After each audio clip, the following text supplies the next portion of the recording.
Alright, so I love art history, and that for a detail that each new art movement took a splendid taste of its time and changed the literature, music, and of course fashion of the time. And when we talk about fashion, perhaps there isn't any other art movement that screams clothing design as loud as Rococo. So by now you probably know my love for the Barbie cinematic universe, and for my latest project I thought, why not I combine these two things, my love for the 18th century and the BCU, and create something myself. So I'll be making Genevieve's dress from Barbie and the 12 Dancing Princesses. It will be inspired by Genevieve's character design in the movie, but keeping in mind the elements from the 18th century women fashions. So I started with thinking about the color palette and something prominent from her dress design to incorporate it into my 18th century design for her. I was mostly gravitated towards the petally things on her neckline and the swirly design on her bodice mid-front.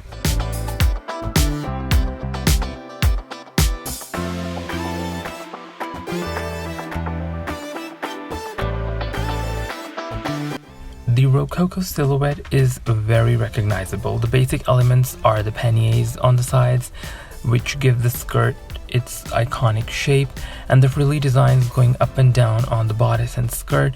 A lot of frills, ruffles, and bows are a very Rococo thing. So the first thing that I picked up for my design are roses, which are very 18th century as well. Genevieve's character design is very rose inspired. All of the girls have flowers and Genevieve has rose as hers. I've decided to place roses on the skirt along with the ruffled swirly things on both sides of the skirt. What I'm wanting to achieve is a nice blend of Genevieve's design from the movie and the flamboyant designs of the 18th century fashion. I basically aim for the design to be something that, one, doesn't come off as too much, two, doesn't leave behind Genevieve's characteristics, and three, still gives the idea of an 18th century gown.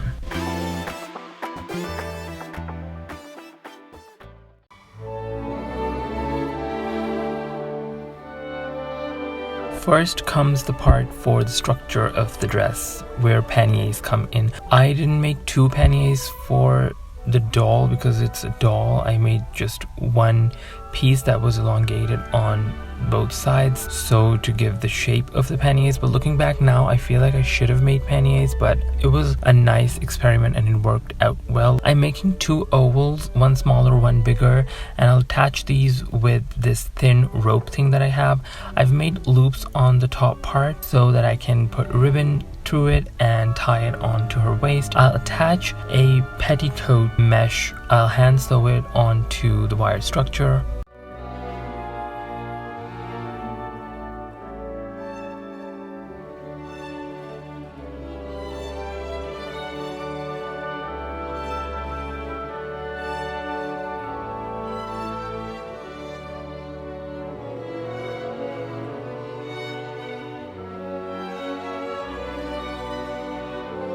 For the bodice and overskirt front pieces, I attached organza with water-soluble fabric so that they are more sturdy, because there are going to be embellishments on the overskirt, so it will make it a little bit heavier.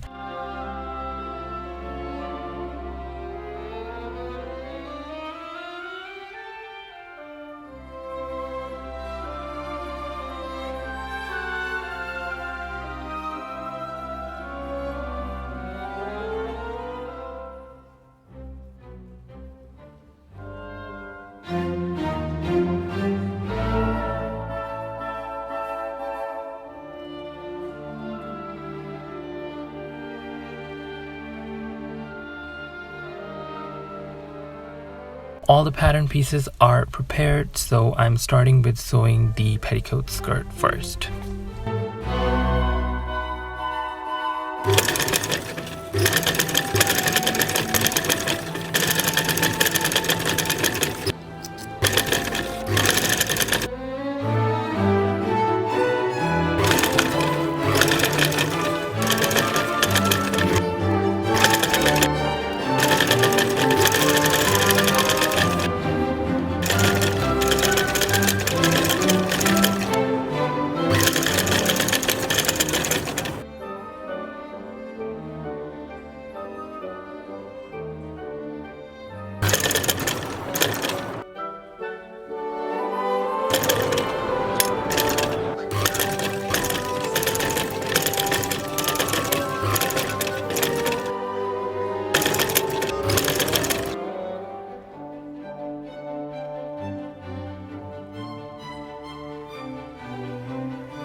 The 18th century gowns are mostly made with patterned fabrics like floral or printed lining taffetas, so I wanted to add some pattern in my design as well, and for me, that small design on Genevieve's bodice was it.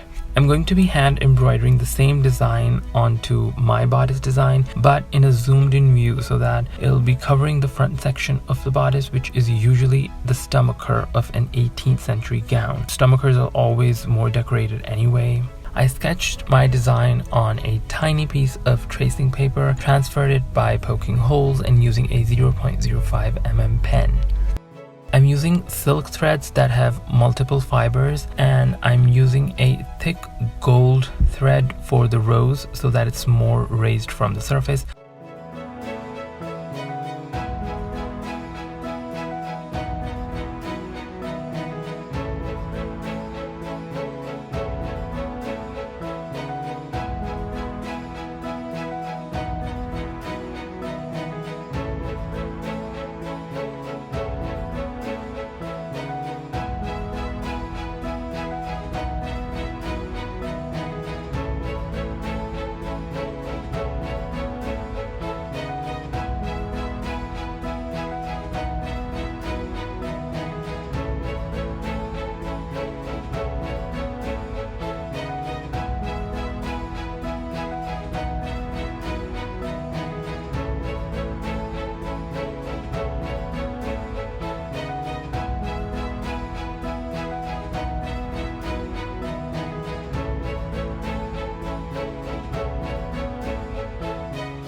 Now I'll be doing the bigger embroidery part on the skirt. I'm using the same silk threads for the roses on the skirt as well, but if the rose is bigger, I put together 3 or 4 threads so that the rose becomes more voluminous. I used fuchsia, light pink and gold as my color palette for the embroidery, the roses, which are colors from Genevieve's dress design.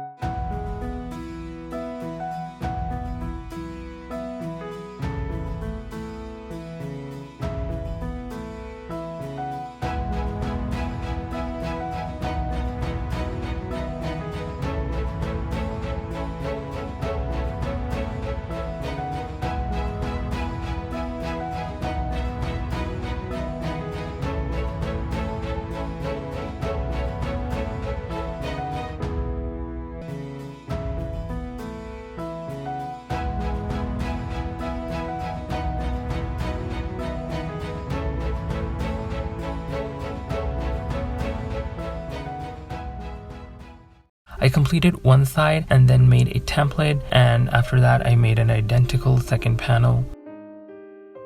I used a wider than suitable ribbon for the gathered embellishment on the skirt, but when I placed it, it looked so off, both the color and the size. Then what I did was I got a thinner ribbon, thinner width, and a slightly different shade of pink, and I also gathered it differently, and then I placed it and it looked just perfect in my opinion. I placed the gathered ribbon, but it looked as if something was missing, so I placed these gold bits and rhinestones, but I was still not feeling the design. Then an idea struck and I was like, damn, pearls are what? So then I placed pearls and it looked great, and I knew it because pearls are also a very Rococo thing.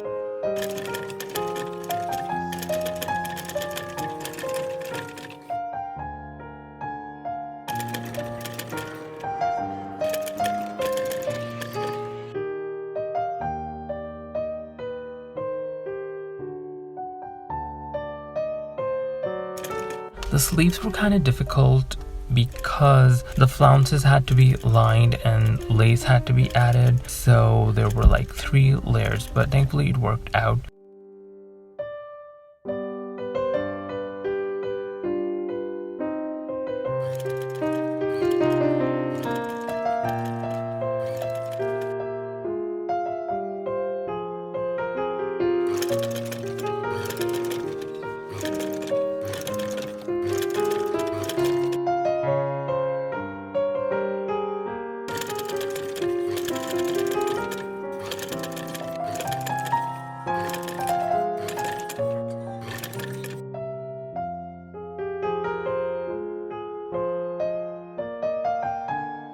I'm keeping the petally neckline parts that Genevieve has, but I'm making it all gold, you know, so it's more fancier looking.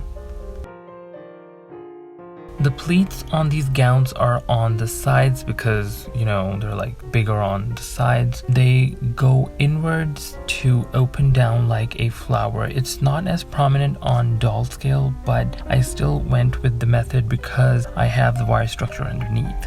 And also I hand stitched the lining as well.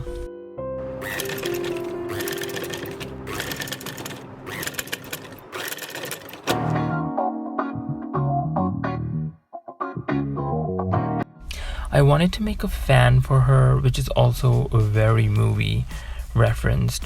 So the fan is made with card paper and there were a lot of tiny cuttings, and I wanted the fan to be all gold and lace because pink is already used a lot in the design. So yes, gold and lace.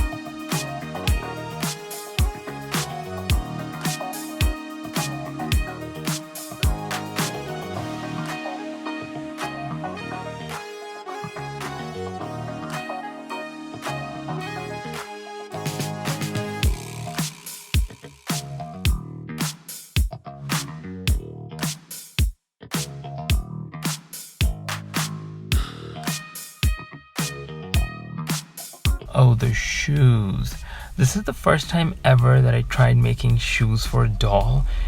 I'm not gonna lie, it was intimidating, but surprisingly, it turned out so much better than I was expecting from myself. Card paper, dyed fabric, lace, ribbon, and a rose, and some Pinterest references, and voila!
The head, I'm using a Mackie mold, and you know I love the Mackie mold. It's just everything for me, which I thrifted and rehaired a while back before this video idea came about. I'll reinforce her face paint because I love the factory style, you know, so I wanted to keep a little bit of herself intact. So a bit of lips, eyes, lashes, and done. Hairstyles are so difficult to film, so I'm showing what I was able to film. Hopefully it makes sense. It wasn't a whole lot of a difficult thing.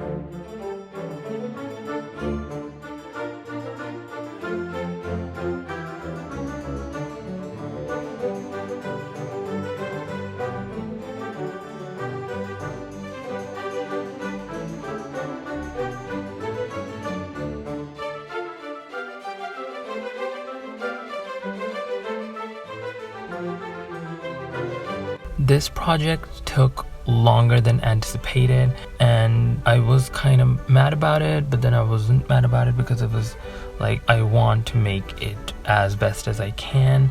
Hopefully you enjoyed the process, and do share your thoughts about the end results in the comments down below. And thank you so much for stopping by and watching, and I will see you in my next one.